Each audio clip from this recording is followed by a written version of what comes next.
एक और बात की ओर आपका ध्यान दिलाना चाहता हूँ। यह सभा बहुत उचित रूप से इस विषय में सतर्क है कि हमारी शासन संबंधी सेवाओं के विकास में अपव्यय को रोका जाए। एक समिति बैठाई जा चुकी है तथा अन्य समितियां भी हैं जो इस विषय पर विचार कर रही हैं। इस बात को ध्यान में रखिए कि भारत सरकार को, जो कि 15 अगस्त 1947 से कार्य कर रही है, अब तक की किसी भी भारत सरकार की अपेक्षा अधिक समस्याओं का सामना करना पड़ रहा है।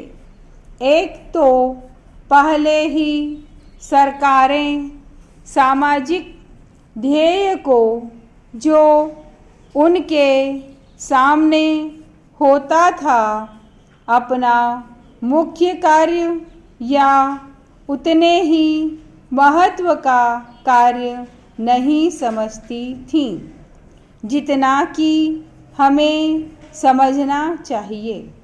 दूसरे, यह वैदेशिक मामलों का क्षेत्र ले लीजिए जिसके बारे में मैं बोल रहा हूँ।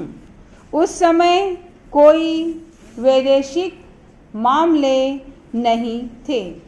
हमारे लिए अपनी वैदेशिक और अंतर्राष्ट्रीय स्थिति का निर्माण करना एक बिल्कुल नया प्रयास रहा है, जिससे लाजिमी तौर पर हमें यहाँ और विदेशों में अपने कर्मचारी वर्ग में बहुत काफ़ी वृद्धि करनी पड़ी है और बहुत धन व्यय करना पड़ा है। यह हो सकता है कि कुछ बचत की जा सकती हो, उस पर विचार करना पड़ेगा और उसे देखना होगा। लेकिन आप स्वतंत्र राष्ट्र होते हुए उन वैदेशिक संबंधों के बिना काम नहीं चला सकते। भारतीय सारे संसार में फैले हुए हैं। हमें उनके हितों को देखना है। प्रवासी भारतीयों के अतिरिक्त और भी हमारे हित हैं जिन्हें हमें देखना है।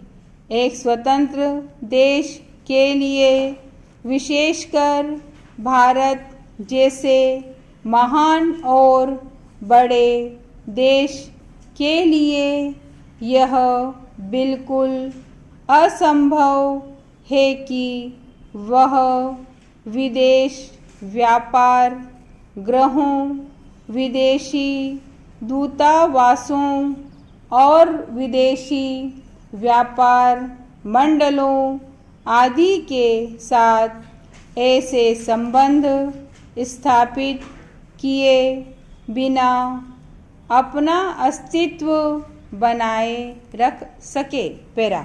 मैं इसकी चर्चा इसलिए करता हूँ कि अक्सर इसकी आलोचना होती है कि हमारे दूतावास सारी दुनिया में फैले हुए हैं और कभी-कभी मुझसे कहा जाता है कि मुझे एक तरह की सनक हो गई है और यह कि मैं भारत की मुसीबतों को भूल जाता हूँ और मैं उन पर ध्यान नहीं देता और मैं सिर्फ राजदूतों को बाहर भेजने की बात सोचता रहता हूँ। मैं चाहूँगा कि यह सभा इस मामले पर विचार करे और इसके संबंध में बिल्कुल स्पष्ट रूप से समझ ले। इससे पता चलता है कि लोगों को इसकी काफ़ी समझदारी नहीं है।